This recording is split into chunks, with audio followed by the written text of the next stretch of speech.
साथियों, मैं Anil Kumar Rajput Partha GS academy के इस ऑनलाइन प्लेटफॉर्म पर आपका फिर स्वागत करता हूं।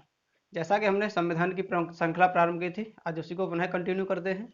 आज के जो हमारे टॉपिक हैं वो हैं 1773 का रेगुलेटिंग एक्ट, 1781 का एक्ट, 1784 का एक्ट और 1786 का एक्ट। आज हम 4 एक्ट पर चर्चा करने वाले हैं।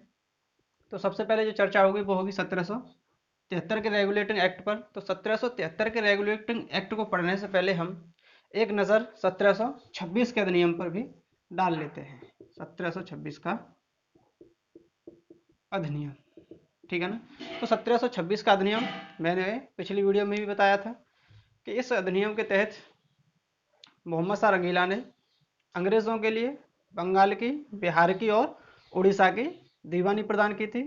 उसके बाद अंग्रेज़ों के लिए वार्षिक कर के बदले सूरत में और बंगाल में व्यापार करने की छूट प्रदान की थी, जिसमें 3,000 रुपये वार्षिक बंगाल में व्यापार कर सकते थे और 10,000 रुपये वार्षिक बदले सूरत में व्यापार कर सकते थे। इसके बाद क्या हुआ?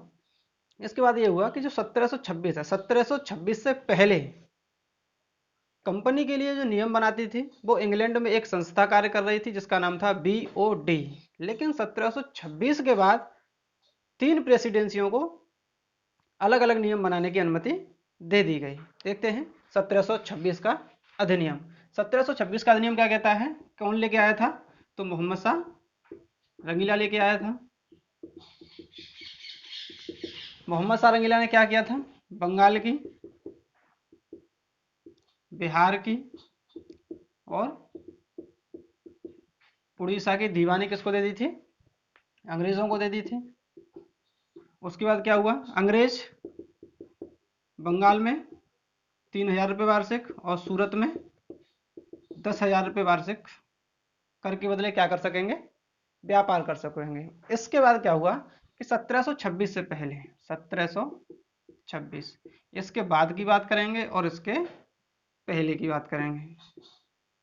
तो 1726 से पहले कंपनी के लिए जो नियम बनाए जाते थे वो कौन बनाता था? तो BOD बनाती थी। BOD का मतलब board of director, board of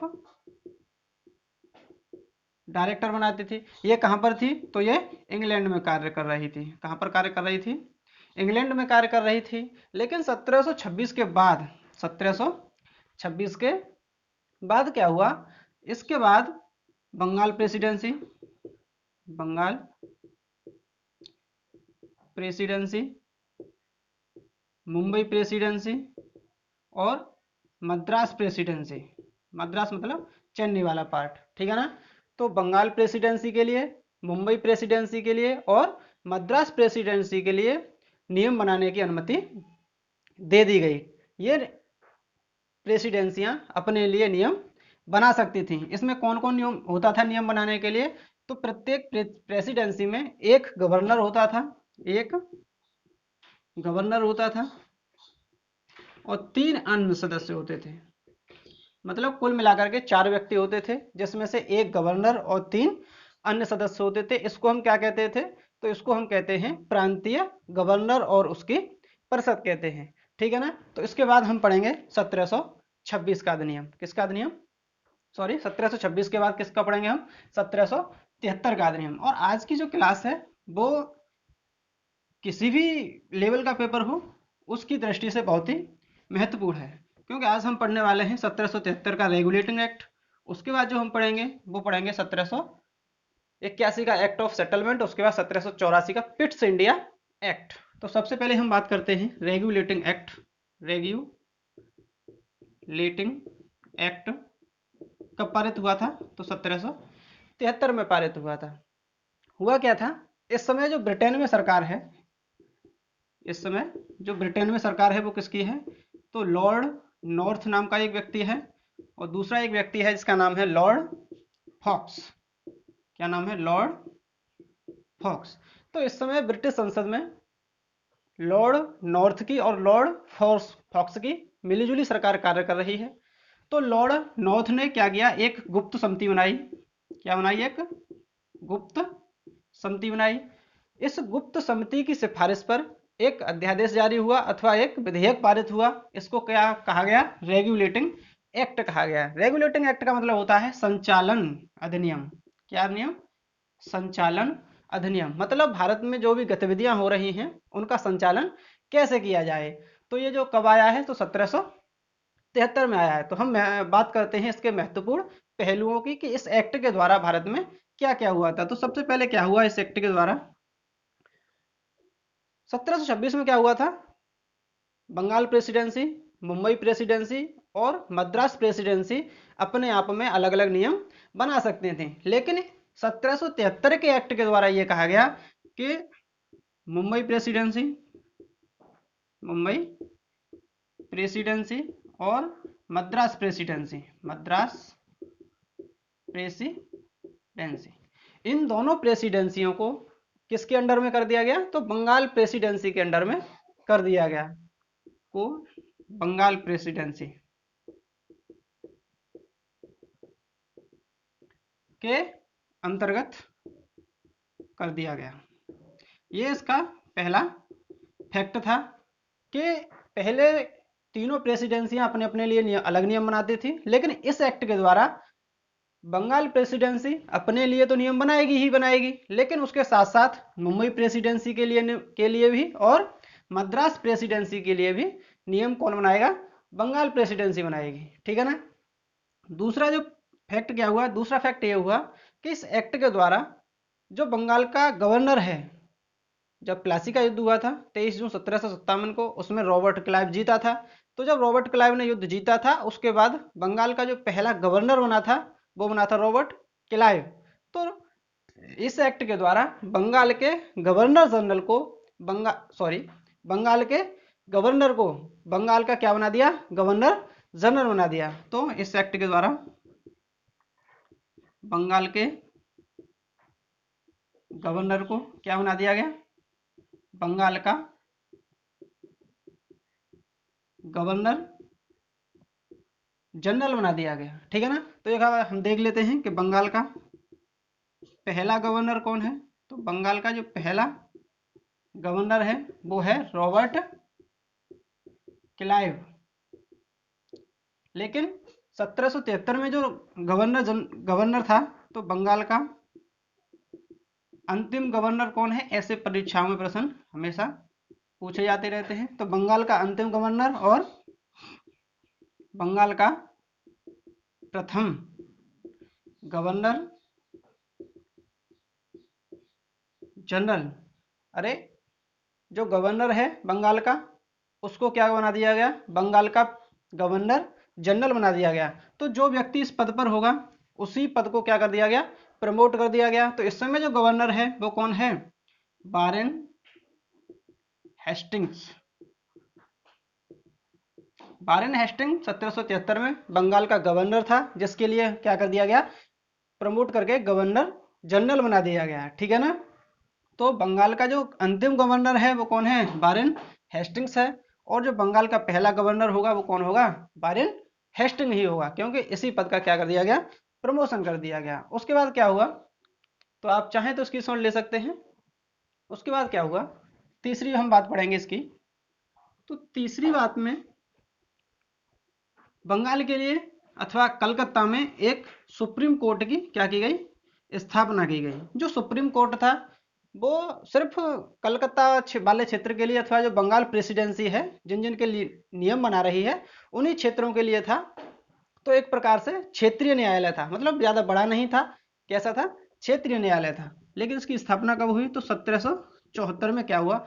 अगर एक्ट की बात आएगी तो 1773 का एक्ट कार्य करेगा, लेकिन जब सन की बात आएगी तो 1774। बंगाल कलकत्ता सुप्रीम कोर्ट की स्थापना कब हुई? तो 1774 में हुई है। ठीक है ना। तो 1774 में कलकत्ता में क्या बनाया गया? एक सुप्रीम कोर्ट बनाया गया। सुप्रीम कोर्ट बनाया गया। लेकिन ये सुप्रीम कोर्ट है वो क्या है? एक क्षेत्रीय न्यायालय है। मतलब इस समय जो हमारा सुप्रीम कोर्ट है वो कहाँ पर स्थित है? नई दिल्ली में स्थित है और पूरे भारत के लिए एक ही है। लेकिन ये पूरे भारत के लिए नहीं था, ये सिर्फ किसके लिए था? बंगाल प्रेसिडेंसी और जो अन्य प्रेसिडेंसी हैं उनके लिए था। ठीक है ना। तो इसमें कुल मिलाकर के कितने न्यायाधीश थे? कुल न्यायाधीश इसमें कुल न्यायाधीश कितने थे? तो 4 थे। कितने थे भैया? 4 थे, जिसमें से एक मुख्य होता है, तो एक तो मुख्य न्यायाधीश होगा और 3 कैसे होंगे? अन्य न्यायाधीश होंगे। अगर ये पूछे कि जो कलकत्ता वाला सुप्रीम कोर्ट बनाया गया था उसमें कुल न्यायाधीश कितने हैं? तो 4। मुख्य न्यायाधीश कितने हैं? तो 1। अरे मुख्य तो एक ही होता है, ठीक है ना, और अन्य कितने रह गए? 3 रह गए। तो कई बार परीक्षाओं में ये पूछा गया है कि भारत के जो प्रथम मुख्य न्यायाधीश हैं अथवा जो सबसे पहले मुख्य न्यायाधीश हैं वो कौन थे? तो इस कोर्ट के जो मुख्य न्यायाधीश हैं वो सर एलजाह इम्पे थे। कौन थे भैया? सर एलजाह इम्पे थे। बहुत ही पॉपुलर नेम है और परीक्षाओं में अक्सर पूछा जाता रहता है, ठीक है ना। अन्य 3 रह गए, इनको मैं लिख देता हूं। इनमें थे तुम्हारे चैम्बर्स, लेमिस्टर और हाइट। इसमें कितने थे? 3 व्यक्ति थे, ठीक है ना। तो सुप्रीम कोर्ट के जो पहले मुख्य न्यायाधीश हैं वो कौन है? सर एलजा इम्पे हैं, ठीक है ना। उसके बाद क्या हुआ? उसके बाद ये हुआ कि जो कंपनी के व्यापारी हैं, मतलब इससे पहले जो कंपनी के व्यापारी आते थे, मतलब जो ब्रिटेन से व्यक्ति आ रहे हैं, व्यापारी आ रहे हैं, वो कंपनी का भी व्यापार करते थे और अपना भी व्यापार करते थे, ठीक है ना। लेकिन इस एक्ट के द्वारा ये कहा गया कि कोई भी व्यक्ति यदि भारत में व्यापार करने आएगा, ब्रिटेन का कोई भी व्यक्ति, कोई भी अंग्रेज भारत में व्यापार करने आएगा तो वो सबसे पहले ब्रिटिश संसद से लाइसेंस लेकर के आएगा, ठीक है ना। तो भारत कंपनी के जो व्यापारी हैं, कंपनी के व्यापारी, उनके लिए ब्रिटिश संसद से लाइसेंस अनिवार्य कर दिया गया। ब्रिटिश संसद से क्या कर दिया गया? लाइसेंस अनिवार्य कर दिया गया। मतलब अब कोई भी अंग्रेज भारत में व्यापार करने आएगा तो वो किसका व्यापार करेगा? ईस्ट इंडिया कंपनी का व्यापार करेगा, अपना निजी व्यापार नहीं कर सकता है, ठीक है ना। उसके बाद इस एक्ट के द्वारा क्या हुआ? इस एक्ट के द्वारा कंपनी के लिए एक संस्था बनाई गई और उस संस्था का नाम था COD। क्या था भैया? COD। COD का मतलब court of director. Court of director बनाया गया, ठीक है ना। इसमें कुल मिलाकर के एक गवर्नर था और 24 अन्य सदस्य थे, ठीक है ना। एक गवर्नर था और 24 अन्य सदस्य थे। उसके बाद जो 24 अन्य सदस्य हैं, इनका जो कार्यकाल होगा, इनका जो कार्यकाल होगा वो 4 वर्ष का होगा। कितने वर्ष का होगा? 4 वर्ष का होगा। लेकिन इसके जो सदस्य हैं उसके 1/4 सदस्य प्रतिवर्ष क्या होंगे? सेवा निवृत्त होंगे, मतलब रिटायर्ड होते रहेंगे। 1/4 सदस्य प्रतिवर्ष रिटायर होंगे और 1/4 सदस्य ही नए चुन लिए जाएंगे। इस जो संस्था बनाई गई थी इसका काम क्या था? तो कंपनी में जो भी सैन्य कार्यवाहियां चल रही हैं और जो सिविल काम चल रहे हैं उनकी जानकारी देना था किसको? ब्रिटिश संसद को। तो इसका कार्य क्या था? तो कार्य क्या था? कंपनी की सैन्य एवं सिविल मामलों की रिपोर्ट, मामलों की रिपोर्ट किसको देनी है? ब्रिटिश संसद को देनी है। यह था तुम्हारा 1773 का रेगुलेटिंग एक्ट। मैं एक बार पुनः इसको रिवाइज किए देता हूं, इसके द्वारा क्या क्या किया गया। तो इसके द्वारा सबसे पहले मुंबई प्रेसिडेंसी को और मद्रास प्रेसिडेंसी को बंगाल प्रेसिडेंसी के अधीन कर दिया गया। मतलब बंगाल प्रेसिडेंसी स्वयं के लिए नियम बनाएगी, मद्रास के लिए नियम बनाएगी और मुंबई प्रेसिडेंसी के लिए नियम बनाएगी। उसके बाद क्या हुआ? जो बंगाल का गवर्नर था, बंगाल के गवर्नर को बंगाल का गवर्नर जनरल बना दिया गया। जिस पद पर पहली जो नियुक्ति हुई है अथवा बंगाल का जो प्रथम गवर्नर जनरल है वो कौन है? वारेन हेस्टिंग्स हैं, ठीक है ना। तीसरा क्या हुआ इसके द्वारा? 1774 ईस्वी में कलकत्ता में एक सुप्रीम कोर्ट की स्थापना की गई, जो एक कैसा न्यायालय था? क्षेत्रीय न्यायालय था। इसमें कुल मिलाकर के 4 न्यायाधीश थे, जिसमें से एक मुख्य न्यायाधीश था जिसका नाम था सर एलजा इम्पे और 3 अन्य न्यायाधीश थे जिसमें से चैम्बर्स, लेमिस्टर और हाइड थे, ठीक है ना। उसके बाद कंपनी के जो व्यापारी हैं उनके लिए भारत में व्यापार करने के लिए ब्रिटिश संसद से लाइसेंस क्या कर दिया गया? अनिवार्य कर दिया गया। अर्थात जो कंपनी के व्यापारी हैं उनको निजी व्यापार से क्या कर दिया गया? प्रतिबंधित कर दिया गया। उसके बाद कंपनी के लिए एक संस्था BOD की स्थापना हुई, COD की स्थापना हुई। COD का मतलब होता है कोर्ट ऑफ डायरेक्टर। इसमें कुल मिलाकर के एक गवर्नर था और 24 अन्य सदस्य थे। जो 24 अन्य सदस्य हैं इनका जो कार्यकाल है वो 4 वर्षों का है, और जो 24 सदस्य हैं इसके 1/4 सदस्य मतलब इसके 6 सदस्य प्रतिवर्ष रिटायर्ड होंगे और 6 ही सदस्य नए चुन लिए जाएंगे। इस जो COD बनाई गई थी इसका काम क्या था, तो ईस्ट इंडिया कंपनी में जो सैन्य मामले हैं और सिविल मामले हैं उनकी जानकारी किसको देना है, ब्रिटिश संसद को देनी थी। ठीक है ना, ये तुम्हारा क्या है, रेगुलेटिंग एक्ट है। ठीक है ना। इसके बाद जो हम पढ़ने वाले हैं वो पढ़ने वाले हैं 1781 का अधिनियम। क्या पढ़ेंगे भैया, 1781 का अधिनियम। 1781 का अधिनियम क्या था, एक्ट ऑफ सेटलमेंट था। मतलब 1773 का जो अधिनियम है रेगुलेटिंग एक्ट, 1773 के अधिनियम में कुछ कमियां थी। ठीक है ना, उन कमियों को दूर करने के लिए लाया गया था 1781 का अधिनियम। चलो इससे पहले एक रोचक बात बताता हूं मैं आपके लिए कि जो 1773 का अधिनियम था उसमें कुछ कमियां थी। उन कमियों को दूर करने के लिए ब्रिटिश संसद में 2 अधिनियम लाए गए। पहला जो अधिनियम था उसका नाम था Indian bill of Fox. Fox का मतलब जो लॉर्ड फॉक्स था, उसमें ब्रिटेन का प्रधानमंत्री। और दूसरा जो था वो था डंडास एक्ट, डंडाज एक्ट। ठीक है ना। 1773 के अधिनियम की कमियों को दूर करने के लिए 2 अधिनियम लाए गए। एक था इंडियन बिल ऑफ फॉक्स और दूसरा था डंडास एक्ट। हुआ ये कि ये दोनों के दोनों अधिनियम ब्रिटिश संसद में पारित नहीं हो पाए।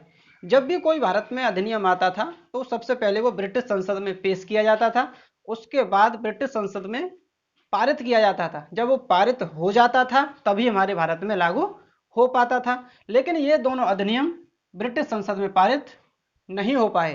तो क्या हुआ, इस समय जो सरकार थी मैंने आपके लिए बताया लॉर्ड नॉर्थ की और लॉर्ड फॉक्स की सरकार थी। तो इस मिलीजुली सरकार ने क्या किया, इस्तीफा दे दिया। ये पहला और अंतिम बार ऐसा हुआ था, मतलब पूरे इतिहास में एक ही बार ऐसा हुआ है कि भारत के मामलों के चलते कभी भी ब्रिटिश संसद ने क्या दिया हो, ब्रिटिश सरकार ने इस्तीफा दिया हो। ऐसा कभी भी नहीं हुआ, सिर्फ एक ही बार हुआ था। तो अब जो एक्ट आएगा वो आएगा 1781 का एक्ट।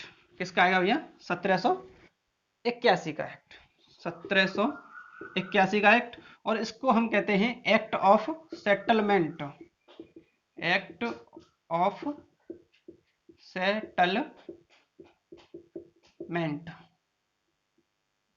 सेटलमेंट। ये जो अधिनियम है क्यों आया था, तो रेगुलेटिंग एक्ट 1773 की कमियों को दूर करने के लिए आया था। रेगुलेटिंग एक्ट की कमियों को दूर करने के लिए आया था। ठीक है ना, दूर करने के लिए आया था, मतलब 1773 का जो अधिनियम था उसमें संशोधन करने के लिए आया था। इसीलिए कई बार परीक्षा में पूछा गया है कि बताइए निम्नलिखित में से किस अधिनियम को हम संशोधनात्मक अधिनियम कहते हैं। तो यह संशोधन करने के लिए आया था, इसीलिए हम इस अधिनियम को क्या कहते हैं, संशोधनात्मक अधिनियम के नाम से भी जानते हैं। ठीक है ना। और इस अधिनियम के द्वारा हुआ क्या क्या, तो सबसे पहले ये हुआ कि जो 2 प्रेसिडेंसियां रह गई थी, एक बिहार प्रेसिडेंसी और दूसरी थी उड़ीसा प्रेसिडेंसी, उड़ीसा प्रेसिडेंसी। 1773 के अधिनियम में मद्रास को और मुंबई प्रेसिडेंसी को बंगाल के अधीन किया गया था। लेकिन 1781 में एक्ट ऑफ सेटलमेंट के द्वारा जो बिहार प्रेसिडेंसी थी और उड़ीसा प्रेसिडेंसी थी, इन दोनों प्रेसिडेंसियों को भी किसके अधीन कर दिया गया, बंगाल प्रेसिडेंसी में मिला दिया गया। मतलब अब बंगाल प्रेसिडेंसी जो है वो मद्रास के लिए नियम बनाएगी, मुंबई के लिए भी नियम बनाएगी, बिहार के लिए भी नियम बनाएगी और उड़ीसा प्रेसिडेंसी के लिए भी नियम बनाएगी। ठीक है ना। दूसरा क्या हुआ, जो गवर्नर जनरल है, गवर्नर जनरल और उसकी परिषद होगी, ठीक है ना। गवर्नर जनरल और उसकी परिषद के लिए सुप्रीम कोर्ट की अधिकारिता से बाहर कर दिया गया। जो सुप्रीम कोर्ट बना है 1774 में कलकत्ता में है, ठीक है ना। तो उसकी अधिकारिता से किसको बाहर कर दिया गया? गवर्नर जनरल को और उसकी परिषद को। मतलब गवर्नर जनरल और उसकी परिषद यदि कोई काम करती है तो उस काम के खिलाफ आप सुप्रीम कोर्ट में नहीं जा सकते, ठीक है ना। और क्या हुआ कि जो भारतीय राजस्व है, भारतीय राजस्व है, अंग्रेजों ने राज किया है तो वो राजस्व ही वसूलते थे। तो जो भी अंग्रेज भारत से राजस्व वसूलेंगे उसकी सुनवाई भी कौन नहीं करेगा? सुप्रीम कोर्ट नहीं कर सकेगा, कलकत्ता वाला, ठीक है ना। तो ये दोनों चीजें, गवर्नर जनरल और उसकी परिषद को और भारतीय राजस्व से संबंधित जो भी बातें थी उन सबको सुप्रीम कोर्ट की अधिकारिता से बाहर कर दिया गया, ठीक है भाइयों। अब हम आगे जो बात करने वाले हैं वो बहुत ही महत्वपूर्ण पिट्स इंडिया एक्ट 1784 की बात करने वाले हैं। अब जो सरकार बनी है ब्रिटिश में अथवा ब्रिटेन में, वो सरकार बनी है लॉर्ड पिट्स की। और उस समय एक अधिनियम पारित हुआ 1784 में। उस अधिनियम को क्या कहा गया? Pitt's India act. Pitt's India act कब पारित हुआ था? 1784 में। डेट भी बहुत महत्वपूर्ण है कि रेगुलेटिंग एक्ट कब आया? तो 1773 में आया, है ना। पिट्स इंडिया एक्ट कब आया? तो 1784 में आया, ठीक है ना। इस समय जो ब्रिटेन का प्रधानमंत्री है उसका नाम है पिट्स, ठीक है ना। इसके द्वारा क्या हुआ? सबसे पहले इसका एक टाइटल है कि इसका मुख्य उद्देश्य क्या था, ठीक है ना। तो इसका जो टाइटल था, हर एक चीज का एक टाइटल होता है, डिस्क्रिप्शन, ठीक है ना। तो जो टाइटल था, इसका टाइटल था भारत में ब्रिटिश अधिकाराधीन क्षेत्र। अधिकाराधीन क्षेत्र मतलब भारत में ऐसे क्षेत्र जिन पर ब्रिटिश सरकार ने क्या कर लिया है? अपना कब्जा कर लिया है, उनके संबंध में था। तो इसका जो टाइटल क्या है? भारत में ब्रिटिश अधिकाराधीन क्षेत्र, ठीक है ना। इस एक्ट के द्वारा क्या क्या हुआ उसको हम एक नजर डाल लेते हैं। तो सबसे पहले इसके एक्ट के द्वारा बंगाल में दोहरी सरकार की स्थापना का प्रयास किया गया। दोहरी सरकार का मतलब दो सरकार है, ठीक है ना। कार्यपालिका को अलग और विधायिका को अलग करने की बात की गई, लेकिन ये कैसी रही? असफल रही, सफल नहीं हो पाई, ठीक है ना। तो बंगाल में दोहरी सरकार की स्थापना का असफल प्रयास किया गया। मतलब कैसा रहा? असफल रही, ठीक है ना, सफल नहीं हो पाई, ठीक है ना। दूसरा जो क्या किया गया इसके द्वारा ब्रिटिश जो ईस्ट इंडिया कंपनी है उसका व्यापार पर अधिकार कर दिया गया। मतलब भारत में बहुत से विदेशी व्यक्ति भी व्यापार कर रहे थे, ठीक है ना, जैसे पुर्तगाली हैं, डच वगैरह थे, ठीक है ना। और ईस्ट इंडिया कंपनी मतलब अंग्रेज भी हैं। तो इस एक्ट के द्वारा क्या किया गया? ईस्ट इंडिया कंपनी का व्यापार पर एकाधिकार कर दिया गया। एकाधिकार क्या होता है?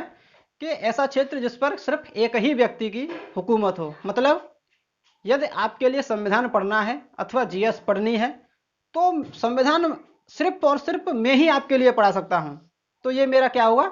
एकाधिकार होगा संविधान पर अथवा जीएस पर। लेकिन आप तो किसी से भी पढ़ सकते हैं। लेकिन हाँ, जो मैं संविधान आपके लिए पढ़ा रहा हूँ वो बहुत ही, ऐसा नहीं है कि ज़्यादा उच्च क्वालिटी का है, ज़्यादा उच्च क्वालिटी का भी नहीं है, लेकिन जो पेपर में पूछा जाता है, पेपर में जो पूछा जाता है उससे थोड़ा सा ऊपर हटके है, जिससे कि जब भी पेपर बने तो उस पेपर के एक एक प्रश्न को आप चुन चुन के कर पाएँ। चाहे आप यूपीएसआई की दृष्टि से, यूपी पीसीएस आरओ की दृष्टि से, यूपी बीडीओ जो होता है उसकी दृष्टि से, है ना, लोअर पीसीएस की दृष्टि से, और चाहे पुलिस वगैरह की तैयारी कर रहे हैं आप, चाहे किसी भी स्टेट पुलिस की, चाहे टेट सीटेट वगैरह की कोई भी तैयारी हो, तो उसके लिए बहुत ही महत्वपूर्ण क्लास है। और सच मानिए इससे ज़्यादा कुछ भी नहीं है, ठीक है ना। तो इसके द्वारा और क्या क्या हुआ?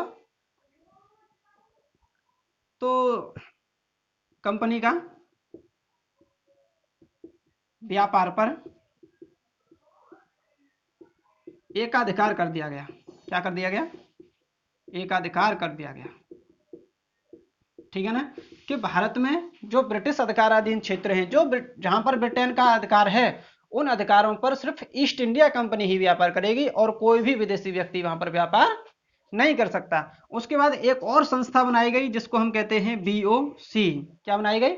बीओसी बनाई गई। इसको हम कहते हैं board of control, board of control, अथवा ठीक है ना, क्या कहते हैं, बोर्ड ऑफ कंट्रोल। हिंदी की बात करें तो उसको हम कहते हैं नियंत्रक मंडल, नियंत्रक मंडल की व्यवस्था की गई। ठीक है ना, इसमें जो सदस्य होंगे कुल मिलाकर के 6 सदस्य थे। कितने सदस्य थे?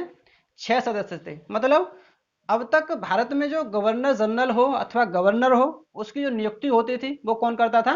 ब्रिटेन की महारानी करती थी। लेकिन इस बीओसी के द्वारा ये हुआ कि अब जो भारत में गवर्नर जनरल की नियुक्ति होगी वो बीओसी के द्वारा होगी, लेकिन परामर्श किसका चलेगा?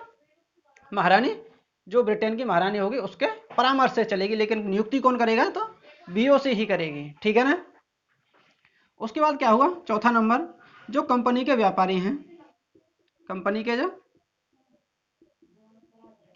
व्यापारी हैं, उनके लिए उपहार लेने से प्रतिबंधित कर दिया गया। ये कई बार ऐसे प्रश्न परीक्षाओं में पूछे जाते रहे हैं और पूछे जाते रहेंगे। ठीक है ना, उपहार लेने से प्रतिबंधित कर दिया गया।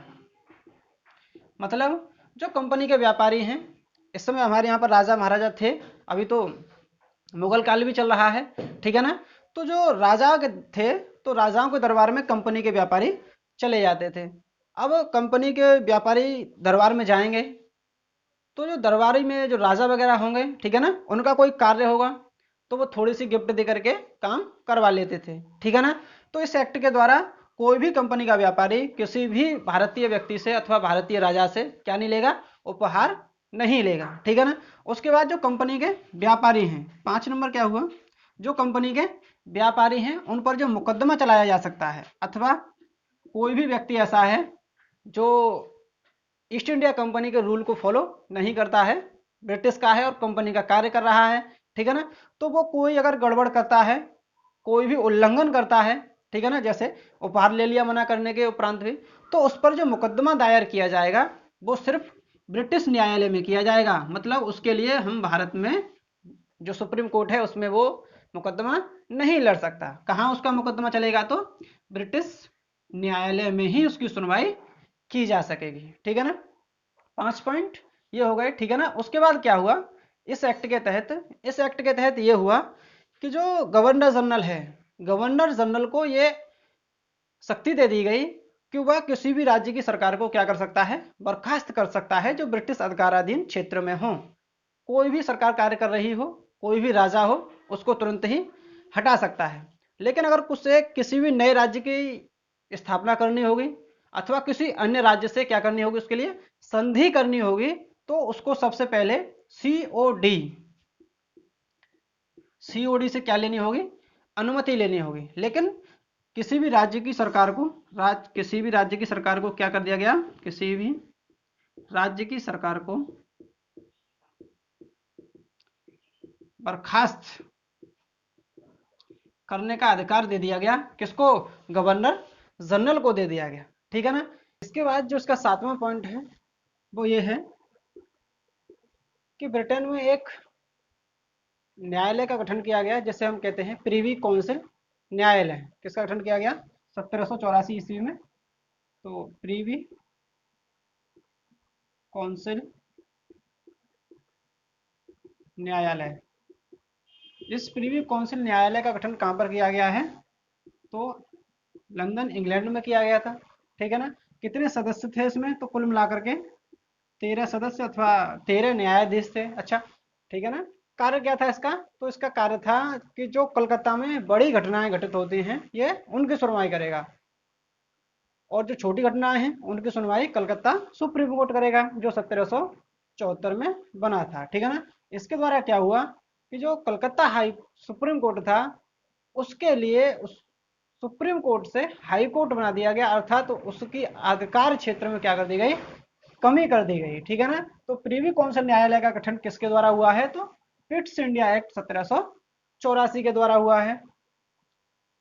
इस एक्ट की सबसे मुख्य बात यह है कि इस एक्ट के द्वारा जो ईस्ट इंडिया कंपनी है वो पूरी तरह से ब्रिटिश संसद के अधीन आ गई। ठीक है ना, किसके अधीन आ गई? ब्रिटिश संसद के अधीन आ गई ईस्ट इंडिया कंपनी। तो ऐसे कभी कभी प्रश्न पूछा जाता है कि बताइए निम्नलिखित में से कौन सा अधिनियम भारत में ईस्ट इंडिया कंपनी के अथवा ब्रिटिश साम्राज्य के शुरुआत की आधिकारिक घोषणा माना जाता है? तो वो कौन सा एक्ट है? Pitt's India act 1784। क्या है ये? यह एक्ट भारत में ब्रिटिश साम्राज्य के शुरुआत की आधिकारिक घोषणा माना जाता है। क्या माना जाता है? आधिकारिक घोषणा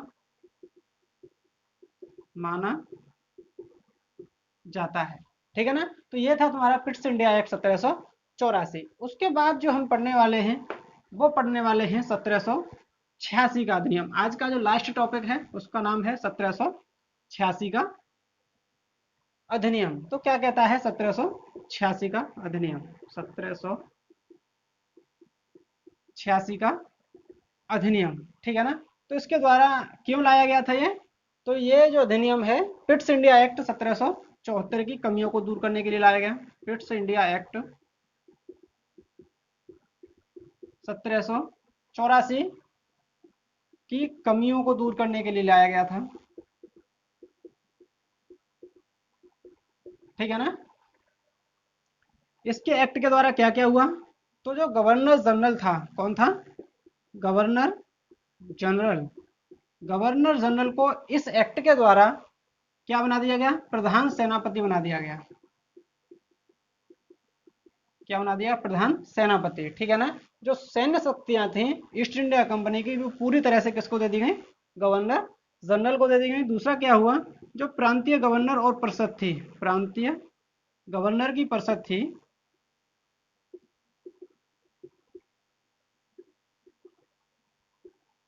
जिसमें मैंने आपके लिए 1726 के अधिनियम में बताया था, जिसमें एक गवर्नर था और 3 अन्य सदस्य थे। ठीक है ना।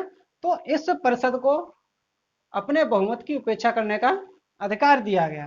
कोई भी यदि अधिनियम होता है अथवा कोई बिल आता है तो उसमें इस परिषद को अपनी बात रखने का अधिकार दिया गया। लेकिन यदि कोई विवाद होता है तो उस विवाद की स्थिति में जो निर्णय माना जाएगा वो इस परिषद का निर्णय नहीं माना जाएगा। किसका माना जाएगा?